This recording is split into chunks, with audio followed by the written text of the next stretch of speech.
So BJP ఇప్పుడు ఎవరు అవునన్నా కాదన్నా రానున్న కాలంలో రాజకీయ పరిణామాలు చేంజ్ అవ్వబోతున్నాయి.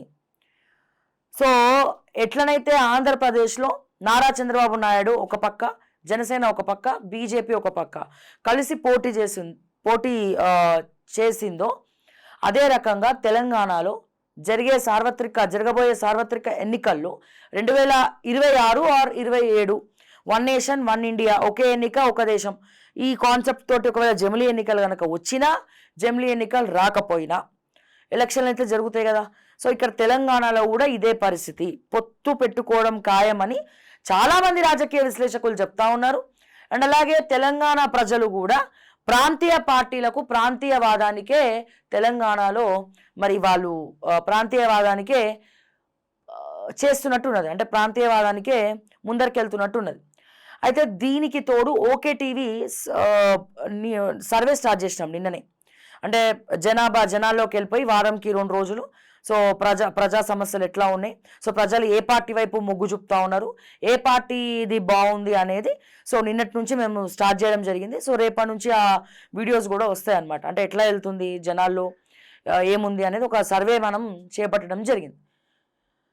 ఓకే, సో మనకు ఆల్మోస్ట్ ఒక 1-2 మంత్స్లో ఆల్రెడీ చాలామంది ఇప్పుడు నిన్న జరిగిన వాటిల్లోనే చెప్తున్నారు అదే బాగుంది, బీఆర్ఎస్ఏ బాగుంది, కేసీఆర్ఏ బాగున్నాడు ఏదో ఒకటి అని చెప్పి మాట్లాడుతున్నాడు. దానికి తోడు ఇప్పటి వరకు రేవంత్ రెడ్డి ప్రజల ముఖం చూడలే, ఎప్పుడు కూడా ప్రజాక్షేత్రంలో లేడు.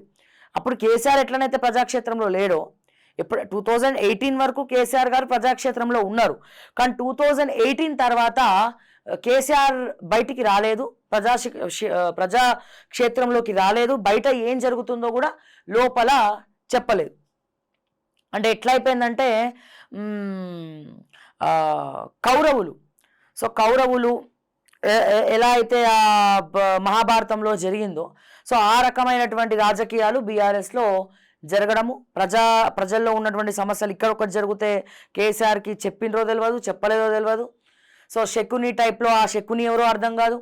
సో వీటి వల్ల ప్రజాక్షేత్రంలోకి దూరం అయిపోయినారు. కాకపోతే కేసీఆర్కు ఒక బ్రాండ్ ఉంది, తెలంగాణ ఇమేజ్ ఉంది. సో తెలంగాణ లైక్ ఎంత అవునన్నా కాదన్నా బాపు అని పిలుస్తున్నారు. కానీ రేవంత్ రెడ్డి ఉద్యమంలో పార్టిసిపేట్ చేయలేదు, ఏం చేయలేదు, ఆయన అవలీలగా ముఖ్యమంత్రి అయిపోయాడు. రేవంత్ రెడ్డి లాంటి వ్యక్తి ఇప్పుడు జనాల్లో లేకపోతే అది రేవంత్ రెడ్డి గారి భవిష్యత్తుకే ఒక ప్రశ్నార్థకంగా మారబోతుంది. ఈ విషయం రేవంత్ రెడ్డి గారు కూడా గమనించాల్సి ఉన్నది. ఎక్కడా కూడా ఒక రాజకీయంగా కానీ ఒక ప్రజాక్షేత్రంలో లేని నాయకుడు, ఇక ఒక సామెత ఉంటుంది, అది చెప్తే ఒక అమ్మాయిగా బాగుండదు, నేను అందుకే చెప్పను, ఇక మీరే అర్థం చేసుకోండి.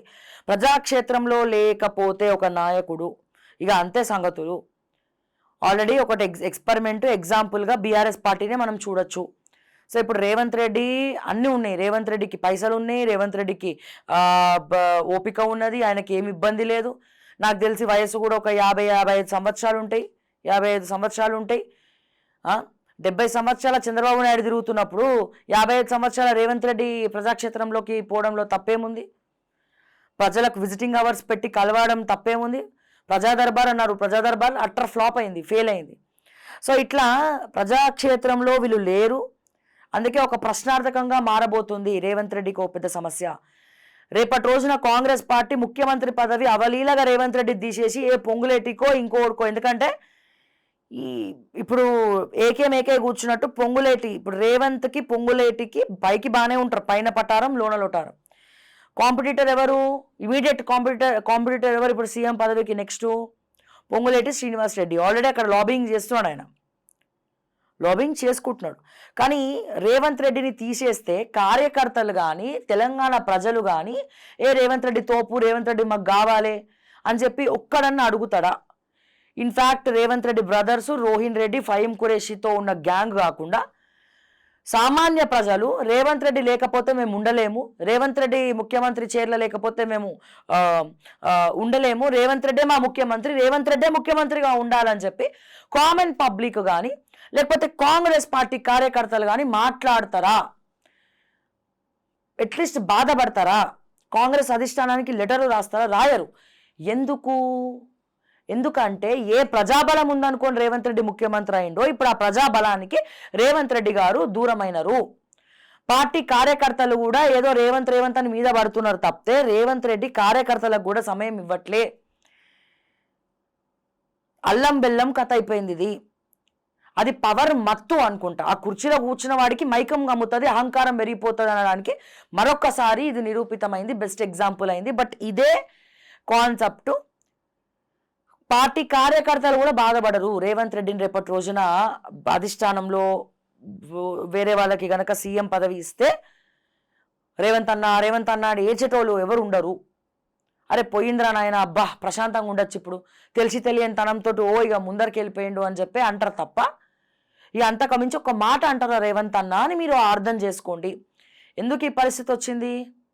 ఒకటి హైదరాబాద్ ట్రాఫిక్, ఇంకోటి మీ ఇంటి వల్ల, జూబ్లీ హిల్స్లో ఉన్నటువంటి మీ ఇంటి వల్ల ఇంకో సమస్య. ముఖ్యమంత్రి ఉండాల్సిన చోటు ఉండకుండా ఈ జూబ్లీ హిల్స్ ఇల్లు గల్లీలలో ఉంటే పెద్దమ్మ టెంపుల్ దగ్గరకు వచ్చే వాళ్ళ దగ్గర నుంచి మీ దగ్గర యూటర్న్లు బారికేడ్లు వేసి మొత్తం క్లోజ్ చేసి పడేసారు. అదొక నాన్ సెన్స్. బాగున్నారా? కొడంగల్లో కూడా అదే పరిస్థితి. అట్లీస్ట్ మీ నియోజకవర్గంలో కూడా ఫీల్డ్ విజిట్ చేసే ఇది లేదు. మొన్న మంచిగా అనిపించింది, అమీర్పేటకి సడన్గా ఆల్ ఆఫ్ సడన్గా వెళ్ళిపోయి ఫీల్డ్ విజిట్ చేసినారు. సో కలెక్టర్ల వ్యవస్థ కూడా గదే. పోనీ కలెక్టర్ల విషయంలోనన్నా బీజేపీ పట్టించుకుంటుందా? నవీన్ మిట్టల్ ఒక దొంగ, అమయ్ కుమార్ ఒక దొంగ, వీళ్ళందరు దొంగలని అందరికీ తెలుసు. ఓకే, సోమేష్ కుమార్ ఒక దొంగ, చాయ్ బిస్కెట్లుకి బిల్ ఎంత వేసిండో అందరికీ తెలుసు. కేవలం చాయ్ బిస్కెట్లకి 2 కోట్లు వేసి ఐఏఎస్లు అందరు గబ్బు పట్టించారు. ఈ రోజున రాజకీయ నాయకుల కంటే కూడా ఐఏఎస్లు ఎక్కువ సంపాదించుకున్నారు. అందరిని అంటలేనండి, కొంతమందిని, ఒక 15 మంది ఐఏఎస్లు. మరి అట్లీస్ట్ మరి కేంద్ర ప్రభుత్వం వాళ్ళ మీద ఎంక్వైరీ అన్న పెట్టిందా? పోనీ ఇమీడియట్గా తీసుకుపోయి అమయ్ కుమార్ ఈడీ కేసు ఏమైంది? అలవాటు అయిపోతుంది, వెనకాల స్కామ్ చేయాలి, ఏ ముందు 100 కోట్లు వాడేస్తే సైలెంట్ అయిపోతారని డైరెక్ట్ అమయ్ కుమారే వాళ్ళ సన్నిహితుల దగ్గర అన్నాడంటే ఇది భారతదేశం యొక్క భవిష్యత్తు. అంటే ఇటువంటి వ్యవస్థలో మనం ఉన్నాం. ఇప్పుడు నవీన్ మిట్టల్ని కూడా ఎందుకు వేరే దాంట్లో వేసారు? మొత్తుకోంగ వేరే దగ్గరికి పంపించారు. సో ఈడీ కానీ ఇదే ఇమీడియట్గా ఐఏఎస్ల మీద యాక్షన్ ఎందుకు తీసుకోదు? అన్ని ప్రూఫ్లు ఉన్నాయని తెలుసు. భూదాన్ భూములు ఏం చేసిరో తెలుసు, అసైన్డ్ భూములు ఏం చేసిరో తెలుసు, గవర్నమెంట్ భూములు ఏం చేసినో తెలుసు, ఎవడెవడు ఎక్కడ ఫామ్ హౌస్లు కట్టిండో తెలుసు, ఏ స్పీడ్ వెంచర్లలో ఎవడు ఇన్వెస్ట్మెంట్లు పెట్టిండో తెలుసు, వాళ్ళ భార్యల పేర్ల మీద ఏమున్నాయో తెలుసు, అన్నీ తెలుసు, సర్వం తెలుసు, సర్వంతర్యామి. కానీ ఒకటి మాత్రం తెలియదు, తీసుకపోయి అరెస్ట్ చేయడం, దానికి సరైన శిక్ష వేయడం మాత్రం తెలియదు.